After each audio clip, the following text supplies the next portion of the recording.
mapayapang araw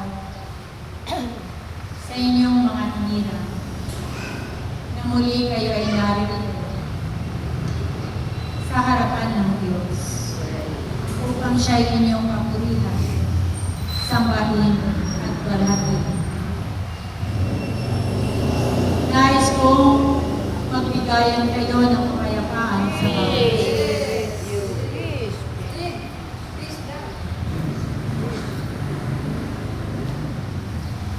Ito aking mga anak, ang inyong mahal na ina, na muling nakasama ninyo sa pagdarasal ng aking banal na Santo Rosario sa araw ng pipana ninyo sa Diyos.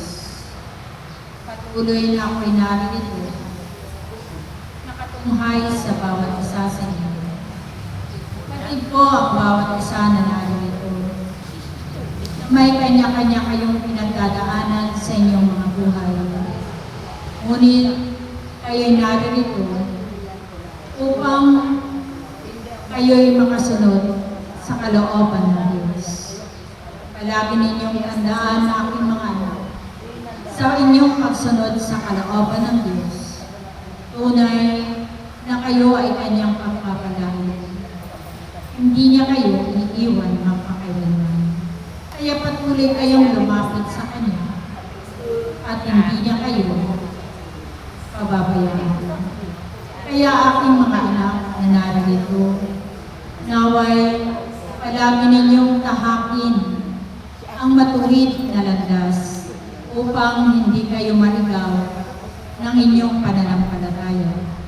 Manalig kayo at manampalataya sa Diyos, sapagkat ang Diyos kailanman ay naririto, patuloy na nakikinig sa inyong mga hinaing.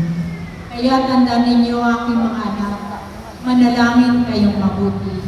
Huwag kayong magsawa sa pananalangin ng aking banal na Santo Rosario, sapagkat ito ang magiging kaligtasan ninyo patungo doon sa kaharian ng Diyos.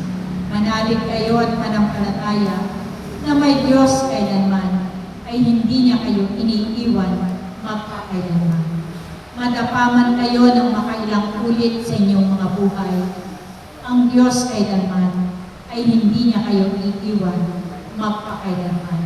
Kaya nawa, huwag kayong lalayo sa piling ng Diyos, sapagkat sa piling ng Diyos, tunay na matatamo ninyo ang kaligtasan at buhay na walang hanggan.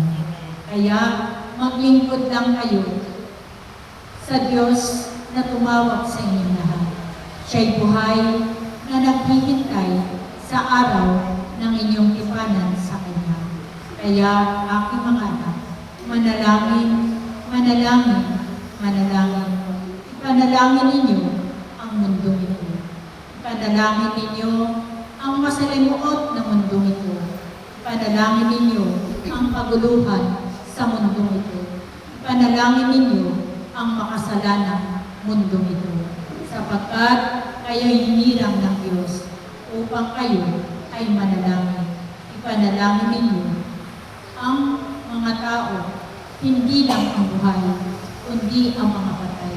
Ipanalangin din ninyo sila, sapagkat sila'y nangangailangan ng panalangin upang matamo din nila ang kaligtasan sa kanilang mga buhay. Kaya kayo na naririto, pagsumikapan ninyong palagi na kayo'y makapaglingkod sa Diyos.